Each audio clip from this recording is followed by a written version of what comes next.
Jatkosota Suomi hyökkääjänä kesäsota alkaa. Saksa aloitti operaatio Barbarossan, eli hyökkäyksen Neuvostoliittoon 22. kesäkuuta 491. Samana päivänä Hitler julisti radiossa seuraavasti. Liitossa suomalaisten toveriensa kanssa seisovat Narvikin voittajat Pohjoisen jäämeren äärellä. Saksalaiset divisioonat Norjan valloittajan johdossa, samoin kuin suomalaiset vapaussankarit, oman Marsalk-kansa johdossa suojelevat Suomen aluetta. Lisäksi Hitler sanoi hyökkäyksen tapahtuvan Jäämereltä Mustalle merelle ulottuvalla rintamalla.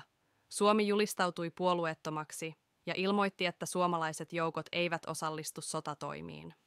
Neuvostoliitto katsoi Suomen olevan sodassa ja pommitti 25. kesäkuuta suomalaisia kaupunkeja. Tätä Suomen hallitus oli odottanutkin, koska nyt eduskunta saattoi julistaa Suomen olevan jälleen puolustussodassa. Jatkosodan alkaessa Suomen sotilaallinen tilanne oli parempi kuin talvisodan aikana. Maahan oli saatu aseita Saksasta ja armeija oli suurempi, kokeneempi ja paremmin koulutettu kuin talvisodassa. Joukkoja pystyttiin keskittämään paremmin tärkeimpiin hyökkäyssuuntiin, sillä saksalaisilla oli rintamavastuu Pohjois-Suomesta. Puna-armeijan voimavarat taas olivat kiinni Saksan päähyökkäyksen torjumisessa etelämpänä Euroopassa. Kotirintamalla naiset korvasivat monissa tehtävissä miehet ja vapauttivat heitä sotimaan. Lisäksi Lotta-järjestön kautta armeijan palveluksessa oli jatkuvasti keskimäärin 13 000 naista. Jatkosodan alussa vuonna 1941 Suomessa vallitsi vahva optimismi ja puhuttiin yleisesti kesäsodasta.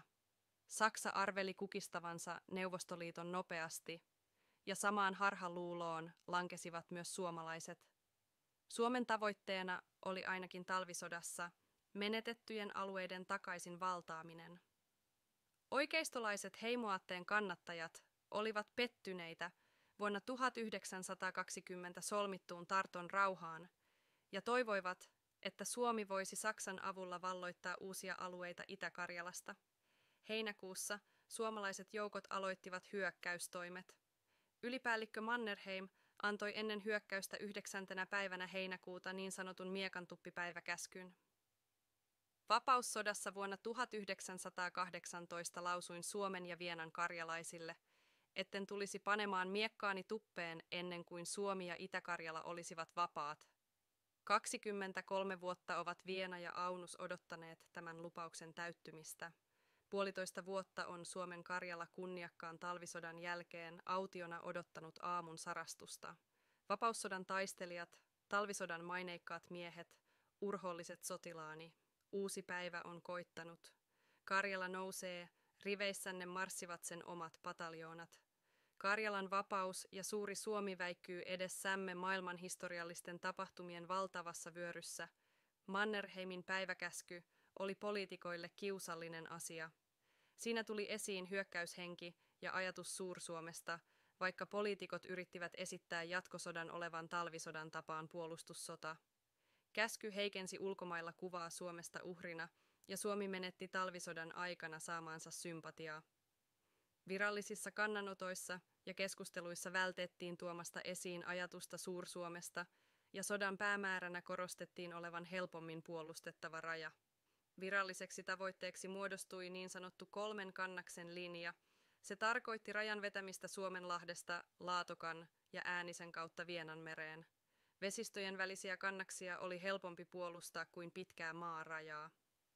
Heinäkuun alussa alkanut suomalaisten hyökkäys eteni nopeasti. Laatokan pohjoispuolella oleva vanha raja ylitettiin heinäkuun lopussa, ja Karjalan kannaksella Viipuri valloitettiin takaisin elokuun loppupäivinä. Kannaksella vanha raja saavutettiin syyskuussa, mutta siellä hyökkäys lopetettiin pian rajan ylittämisen jälkeen. Mannerheim kielsi joukkoja etenemästä kohti Leningradia. Suomalaiset osallistuivat kaupungin saartoon, mutta eivät aktiivisiin piiritys- tai sotatoimiin. Itä-Karjalassa suomalaiset valloittivat Petroskoin kaupungin. Hyökkäys pysähtyi kaikilla rintamilla joulukuun alkupäivinä. Hangosta Puna-armeija vetäytyi joulukuussa. Taistelut muuttuivat asemasodaksi, joka päättyi vasta kesäkuussa